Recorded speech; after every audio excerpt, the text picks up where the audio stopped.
So the question is a very common one, and that is that many people, non-Muslims and sometimes even Muslims, are perturbed that how come Aisha, our mother, was married at a very young age.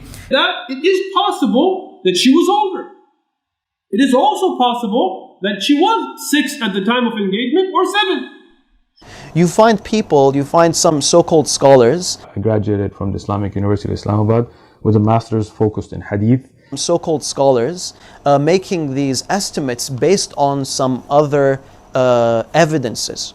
It's like for example, Aisha in one narration she says, I was engaged at the age of 6. In another narration she says, I was engaged at the age of 7. Sometimes she said 6, sometimes she said 7. That shows there's a difference of opinion, and therefore we cannot trust anything. But did she actually know her age or not? Allah knows best.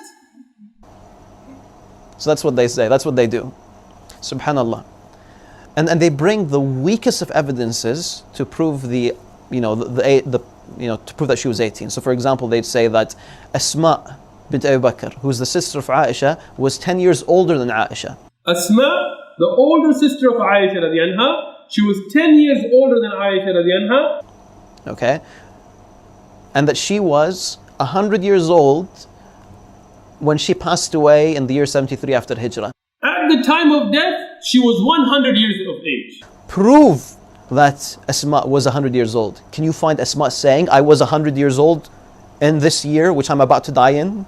You can't find something like that. It's based on a historian's logical guess, a guess. And this is put ahead of Aisha saying, I was 9. In multiple sources, according to multiple eyewitnesses. Subhanallah. Yes? Some people, they say that Aisha radiallahu anha, and particularly that age or that time period of history, they didn't have a proper accounting of the years, and so she couldn't have known that she was 9. That even Ibn Hajar and Tabari, they were not able to produce exact ages of when Aisha was born.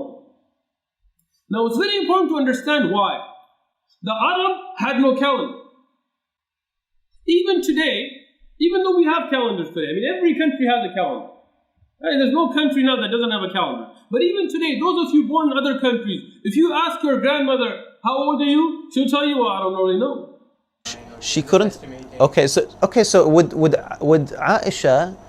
Okay, so the question was, they didn't have proper years or ways of counting the years. The Arab had no calendar. Well, first of all, they did. They could count the years, and there is a lot of documentation of years at the time. So first of all, that's not factual. Would Aisha make a 9-year mistake? So that's just that. That's the answer to that. Would she make a 9-year mistake? She didn't know what her age was. And by the way, that's not the opinion. That is not the opinion of people who disagree with us. They don't say that Aisha did not know her age. They don't say that. So she might not have known her own age. They say that, the narrators made mistakes. There is no weak narrator.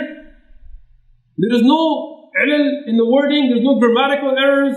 There is no iqlab in it. We see the hadith is sahih. Aisha radiyallahu anha said this, no doubt. But did she actually know her age or not? Allah knows best. I'm not discussing this to apologize for anything. Oh Muslims, don't apologize for the truth and don't distort the truth. There are Muslims that try to deny this. Oh, he didn't marry Aisha as a young girl. Ya akhi, look, that's not the way forward. We don't lie for the sake of our religion. Astaghfirullah. We're not going to cover up the truth if people find it embarrassing. This is the reality. Deal with it. To be honest, mutawatir.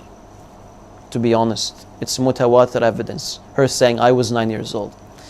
Our Prophet ﷺ married a young girl. And we are proud of this. And we're proud of that.